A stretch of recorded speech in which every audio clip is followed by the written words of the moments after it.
Good afternoon. My name is Paul Lynch, and joining me today are Mark Cooper, Ryan Randall, and Lisa Kidder. This week, we're continuing our series on the 7th edition of the Quality Matters Higher Education rubric. Today, we're going to cover General Standard 7, Learner Support. At the end of our session, we'll have an opportunity for you to ask questions. However, if you do have a question during the presentation, please feel free to put your questions in the Zoom chat. So the purpose of the Quality Matters rubric. Who's it for? The Quality Matters rubric is primarily targeted at faculty, course designers, and course developers. It serves as a comprehensive guide for professionals who are involved in the planning, design, and implementation of online and hybrid courses. What's it for? The Quality Matters rubric is designed to provide a structured framework, placing emphasis on the importance of course design for creating high-quality online and hybrid courses. It aims to ensure that courses meet Quality Matters specific review standards, which are research-supported and best practice-based guidelines for effective online education. And how does it apply to our courses here at ISU? Applying the Quality Matters rubric to your course can significantly enhance the student experience by ensuring that the course is well designed and easy to navigate. It also fosters increased presence for both students and instructors through interactive and engaging course elements. Furthermore, the rubric helps in reviewing and ensuring alignment between course content, assignments, and assessments, creating a more cohesive and effective learning environment. Today, we're looking at General Standard 7. General Standard 7 states the course facilitates learner access to institutional support services essential to learner success. The focus of General Standard 7 lies in providing learners access to different types of support resources, including technical, academic, and student services. Next, I'll go ahead and pass things off to Lisa, who will discuss the types of technical support and accessibility services you can provide in your course.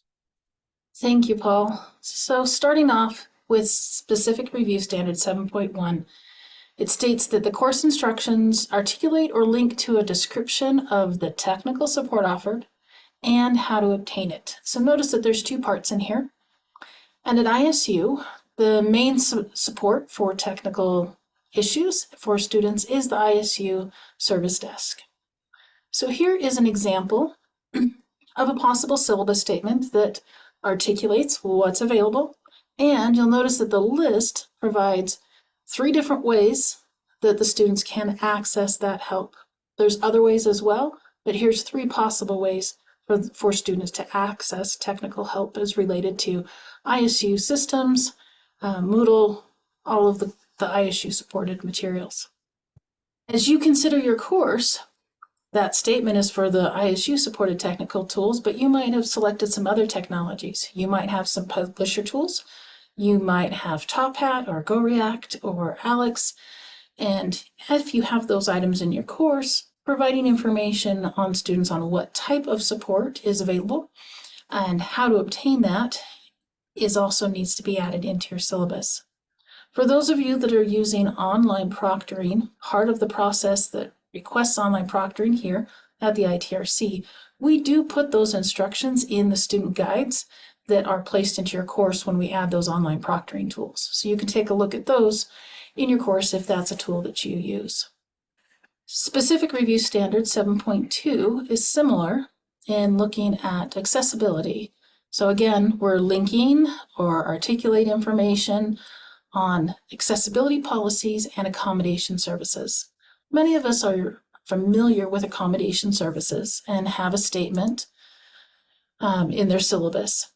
In terms of policies, I might recommend including the accessibility at ISU webpage.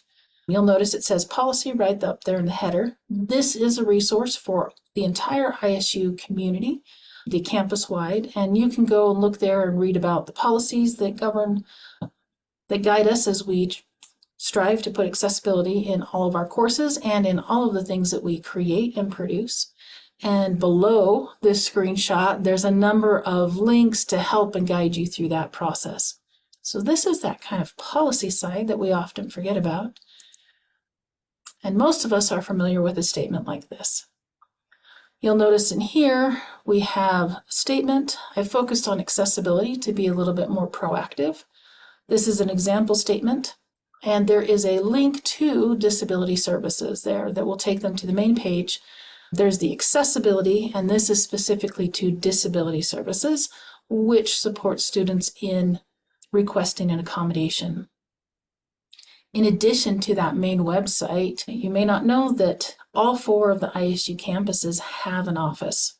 Many of them do work through the main office. As you can see, Pocatello, Idaho Falls, and Twin Falls all have used the same email address.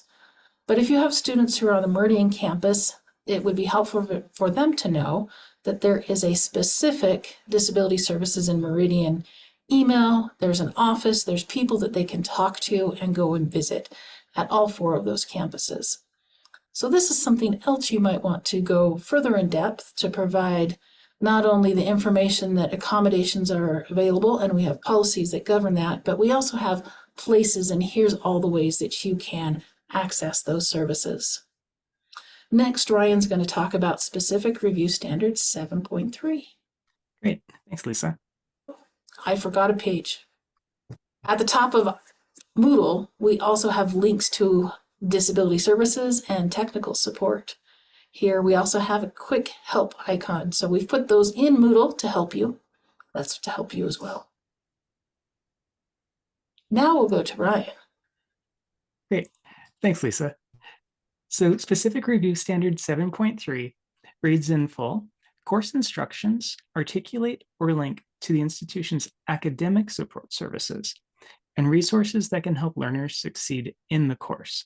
So this is superficially similar to what Lisa was just talking about with accessibility, but this really focuses on services that are available to every student without needing extra